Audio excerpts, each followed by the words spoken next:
Welcome, everybody, to another great episode of Real Life Matters. And of course, I am your host, DBoss. And I just hope everybody's been doing their 15 minutes or more of laughing. The minimum is 15 minutes because it keeps you youthful, it keeps your abs toned. But yes, you still have to go to the gym, unfortunately. If I could just do that for that, that's okay. Also, it lowers your blood pressure if you have a job that's very stressful or anything like that.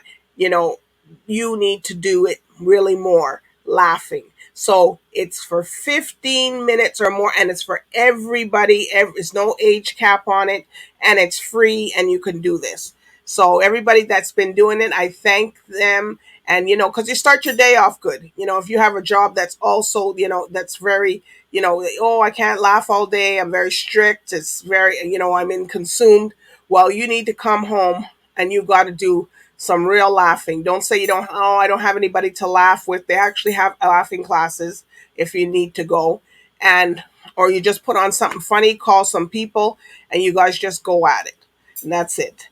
All right, well, we're going to hear something from one of our this new development that we're having, and people, if they're interested in buying, investing in some villas, condos, if they just want to invest in this new smart city called Enrich Resort City, and that's in Limbe, Cameroon, and the prices for the villas and stuff is very affordable. Limbe is one of the beaches, the resorts where people can go. If you're into boating, tennis, golf, all that, this city is going to entail all of those things and above. So I'm going to show you a little something, and then we'll get right into it today. We got some little bit of horror going on, so we're going to get right into it after this.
Well, thanks for that, Enrich City in Limbe, Cameroon. You guys want to get something, you guys can go ahead and purchase. Villas are starting from $140,000, and that's USD, and fractional ownership, or you could buy it yours outright, and you're not going to get places like that at those prices, and you're getting a good ROI on your return once they are built. But today, I got somebody here that's into a lot of, blood and horror and films and different things. And we're going to find out all about what's going on. And, for people that don't know really what's happening in this segment, but he is he's the founder and the owner of Blood in the Snow Film Festival. So we're going to find out about that. So with no further ado, we're going to get right into it with KellyMichaelStewart. Hey there. I see you got the memo. You're smiling a little bit. Yeah. Do you do that every day or no? What's that? Sorry? Do you smile every day and do the laughing? I think I do. Yeah, yeah. It's funny. Even though I show horror movies, like I was like actually a very, very happy, friendly guy. I think it's a cathartic thing. I think horror movies can be very cathartic, and I was just like, it's like, and you're saying about like laughing and smiling. 15 years, like, yeah, that's. Well, you're releasing a lot of stress too if you're like, what? Yeah, exactly. No, it really does. It's very people come out. I always see people coming out smiling after it. It doesn't matter what they've seen. They always get a good scare or something like that, or something gross. Personally, I don't like it because sometimes you be dreaming about things that you ain't supposed to be. That can happen too. So, what made you want to get into this type of films? You know. Yeah, I ask myself that every day. I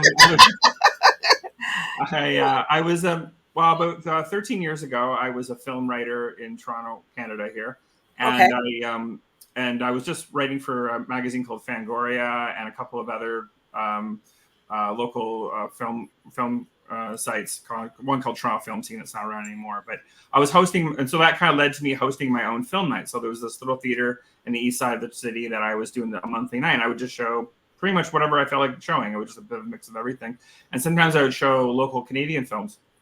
And then what happened was, in the fall of 2012, I had all these filmmakers coming to me at once saying, Kelly, we have nowhere to premiere our movies. Like these were like world premieres, some of them. And in Canada at the time, there was only so many festivals that you could show your work at. So there was like TIFF in Toronto, the big one, and there was other genre festivals that have it, but they would only show, they were international. So they'd only show like maybe 5 films out of 100 or something. So it didn't, and that there was like a lot of other movies that didn't have a place to be shown. So I thought, okay, I'll show it over a weekend. And so my event at the time was called Fright Nights, and the tagline was going to be Blood in the Snow Weekend. That was kind of a Canadian reference, kind of like that too. So, and someone suggested, well, that sounds like a film festival. And I went, oh yeah, I guess you're right. And then that's how it happened by accident. I was just doing a long weekend of all these Canadian films that had nowhere to be shown. And it was a big success. And then after that year, I got a team together and went, okay, how do we do a film festival? Even though we'd already done the first year already. Okay. And then so we moved to a bigger theater, and we've kind of grown from that. We started off at 3 days, and now we're up to 6 days. And we have an industry conference during the day and everything like that. And we have filmmakers come from all across Canada and even around the world. And so it's been fascinating watching this grow, but it was all by accident. I never planned. By accident. Yeah, I was. Does your whole family watch all the films, or they kind of like, ooh? Oh yeah, they're big fans. They all have the Blood in the Snow T-shirts, and they'll show up in unison and stuff like that, and wearing hoodies and stuff. A lot of the merch ends up in the stocking stuffers every year, or like that too. Okay. So, yeah, so they get a lot of that stuff. So how do you? Okay, so you're doing yes, everybody, we have the trailer we're gonna show, but so how do you select which films you're going to show? Do you go through a process? Do people have to go through a process, or bring us through the process? Yeah. So what happens is every year we have a programming team of myself and 7 other people, and there's a site called Film Freeway, and then we'll open submissions from about early January to October 1st, and we'll just get the submissions to it. We charge a small submission fee, but we try and keep it low. Okay. And our programmers will take a look at it and then decide if they want to put it into the program. Then we have a big meeting in October and decide what we're going to play over those 6 days. Okay. And then we'll shoot from that, but it's quite hard. We got hundreds of, we only play Canadian films, and we'll play. Oh, it's only Canadian. Okay, from everything from across Canada, from East Coast to West. There are exceptions where we have Canadian filmmakers that are working abroad or so forth like that. Okay. It might be a Canadian director living in Los Angeles, and they do a film there. Or they have, people come up here and shoot something, and we keep it pretty flexible, but just some kind of connection to Canada is part of the theme of the festival, and so then we pick about 8. This year we picked 8 features, and then we have 5 short film programs, and they're in different categories. We have one called Funny Frights that are all horror comedies and stuff, and then we have one, the Dark Visions, which is just our more spooky stuff, and we have one called Mournful Mediums that is like more medium size. So things like that. We have 5 different programs for that, and all in all, we have about 55 of short films if you add all those together.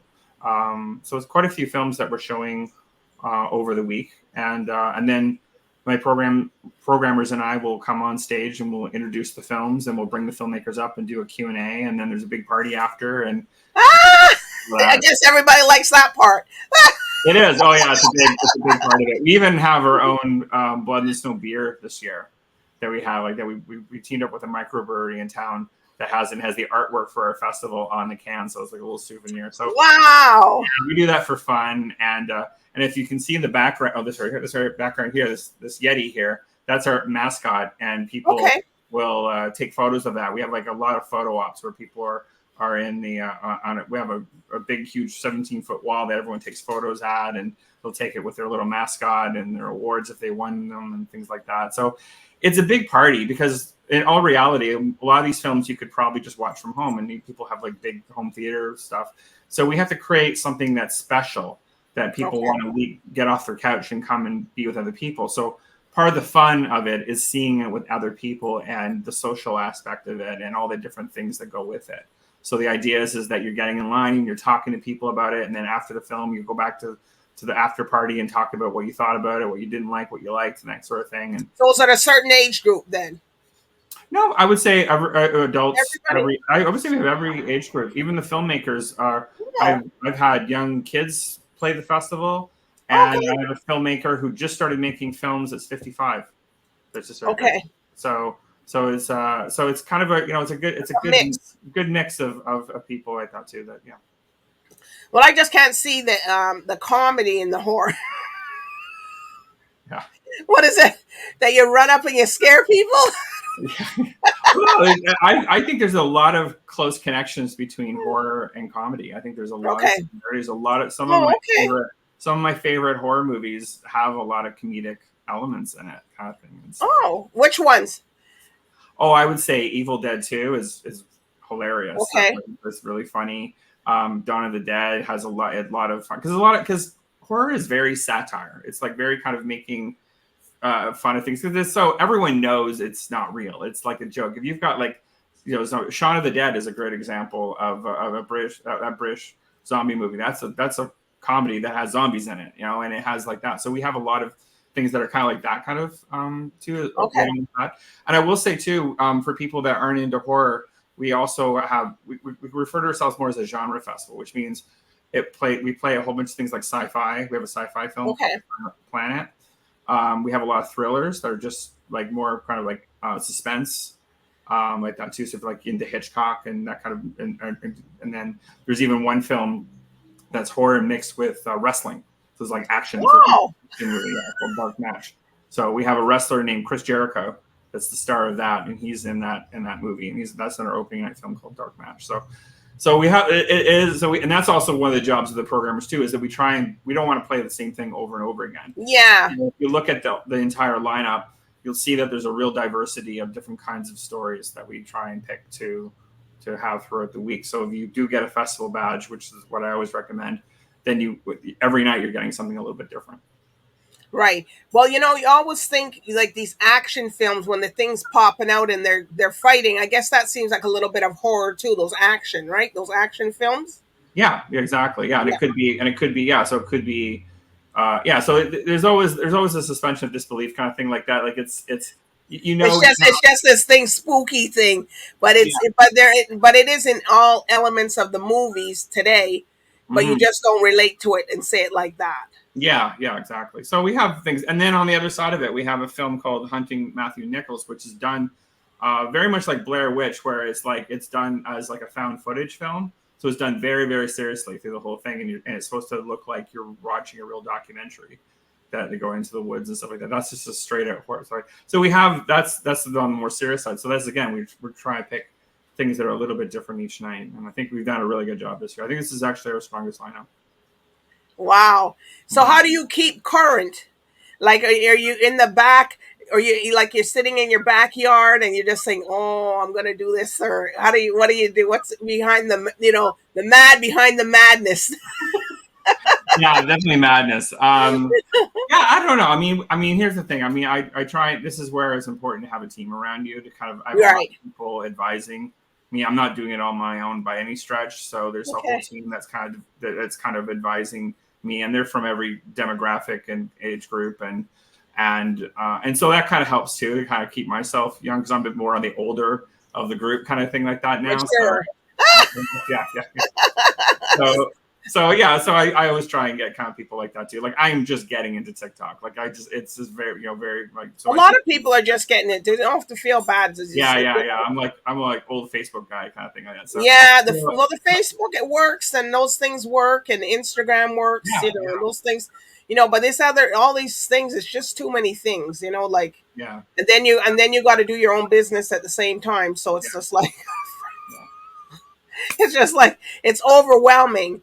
And then plus you're filming, and then you got to be editing, and it's like, oh gosh, I got to be edit this for TikTok. And well, that's one of the challenges the filmmakers have too, because when you're working with independent filmmakers, you end up having the director and the producer suddenly need to know about social media and marketing. Like it's not something they normally would do on a day with. So it's kind of like so. One of the jobs that I try and do is actually try and coach them about how to promote their film. So I'll have one-on-one calls with them and go, okay, this is how we're going to get. Because a lot of times filmmakers and even the companies behind them don't understand necessarily how you get people in the seats. And so we just kind of give them kind of like that too. And that's a good one.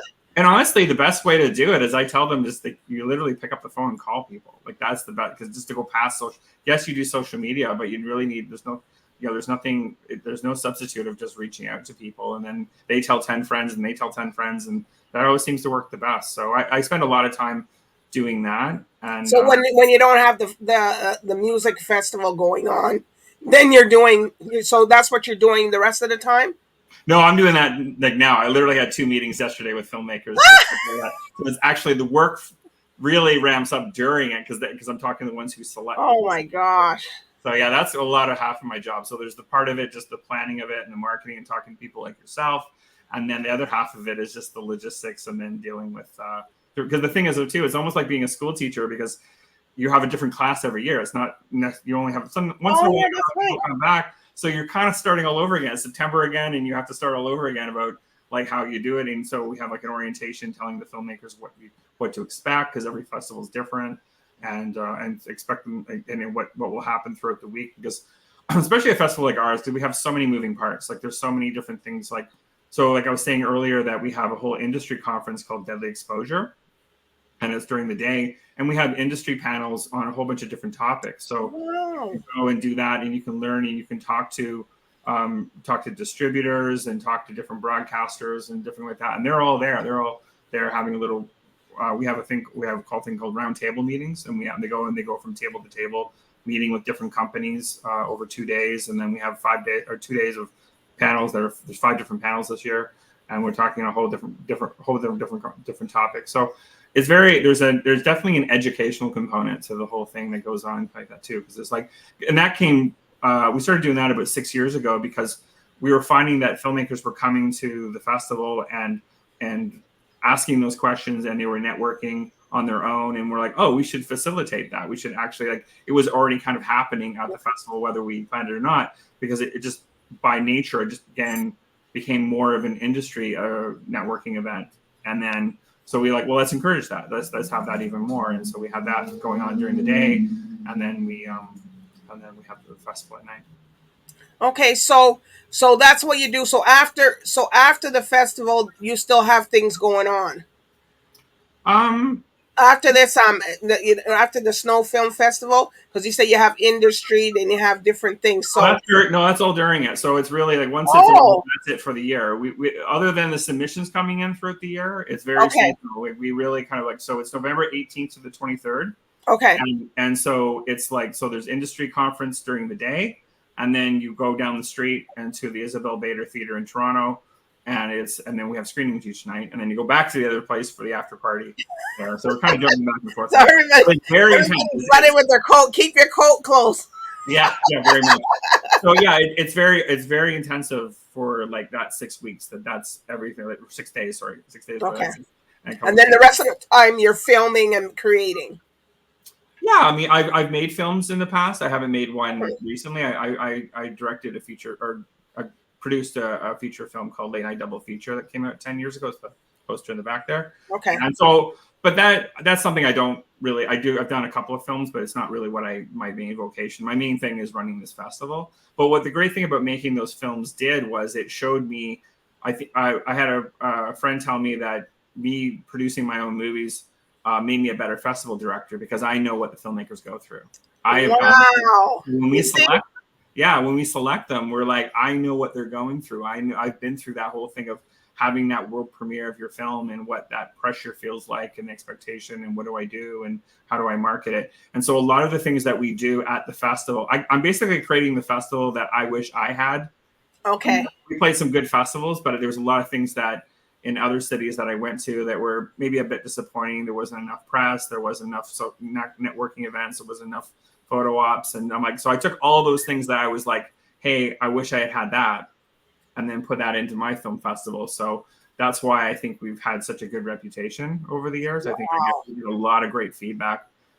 There's a thing on Film Freeway where you submit your film where the filmmakers can go and comment about how much they like the festival or not. And we are the highest rated genre festival on all of Film Freeway. Wow. So like that, it varies. We're in the we're in the top 50. It kind of varies kind of the number, but we're in for Canada. We're and I think it's we're always consistently there. So I'm very proud of that. So I think we've developed a very good reputation for that. So I think my filmmaker experience really did kind of prep me for that. All right. Well, we're gonna see the trailer here. Okay.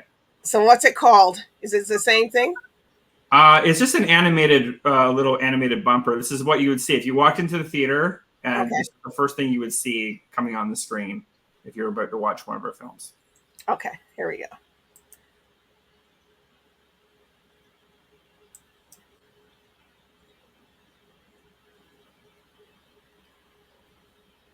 go. We're just here. We're just going to get this one.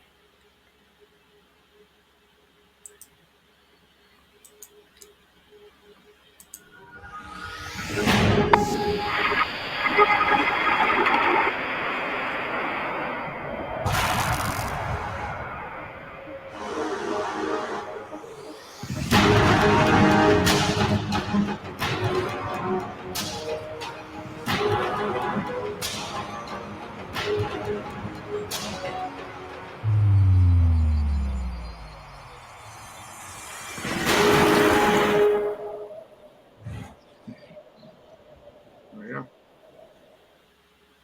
Whoa! It's like, whoo! You got everything in there. You got the bit of the film. You got who's in it, and then you got the sponsors, and then you got all the. Wow, that's really well put together. Thank you. Yeah, I have a great team. An artist named Lance Ferdinand, who's an alumni of our festival, has been doing them every year for us. So we work with a design company called Small Dog Design that does so they did the original artwork of the skull and the ice. And we give it to Lance to do the animation, and I have a fantastic team. So one of the real fun things myself is I get to be kind of the creative, guide of like, okay, we want this, and work with different teams and just let them do their creativity of it. And I love kind of how working with them to put that together. It's really exciting, and they do such amazing work. It's one of the things I always get like a little chill when I watch it in the theater. It was good though. Everyone gets so excited when you see that like in a theater and it's just huge and 5.1. And you hear all the surround sound. Yeah, it gets everyone in the mood to watch it, right? Watch the features that come right after, right away. And it's just like, it really is a lot of fun. So, yeah. All right. So is there any shout outs that you want to give to your people? Oh, my people. There's so many on the team. But yeah, we've got a great, fantastic team. Sarah Lauren Parrish, if you come to the festival, she'll be the one doing front of house, and she does all our social media and helps run the fest with me. Okay. And I should mention Carolyn Morissette.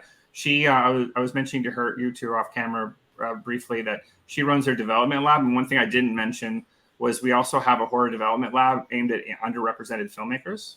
Okay. And we picked 12. We have a whole other jury for that picks 12 projects to come to Canada or to come to Toronto, Canada, and they pitch their projects over 2 days. Then they have meetings with different companies and stuff like that to help make their film into either a feature film or a TV series. And so too. And this is our 4th year doing that. So she helps run that. So so I'm really proud of that project, that program that we have at the festival as well too. Okay. All right. So where can people follow you on social media and your your website if they want to get tickets for the event? Yeah, all the tickets are on sale right now at bloodinthesnow.ca. We also have passes that you can get there, and you can see the whole lineup there. And our social media is Bits Film Fest, all one word. And we're on Instagram, TikTok, Facebook, everything. Okay. So you heard it all. We got to come back next year.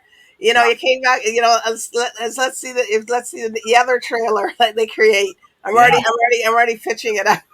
absolutely. Yeah, no, I think you do. I think you enjoy it. It's a fun party. All right. And the Yeti, you guys go out there, support these filmmakers. Come on, they make you guys, they make you have entertainment at home, and you got to support. Go out there, make the comments on the, on the film and the trailer and everything, because they like to see those things. So, I always encourage everybody to do that so that they can, Kelly's there behind. He works hard. He's been behind the camera producing these things. Now he's sitting back watching it, and he's available to help anybody. You could just make a call to him or send him an email, and he'll answer you back. Absolutely. All right. So I do want to thank you, Kelly. We'll see you back again. We're welcoming you back next year. And I also do want to thank everybody for tuning in and hearing Kelly's journey in the film, in the horror film. It's not just horror. Horror has so many different aspects to it. So, just keep up with him, follow him. And I do want to thank him again. So good night, everybody, and bye for now.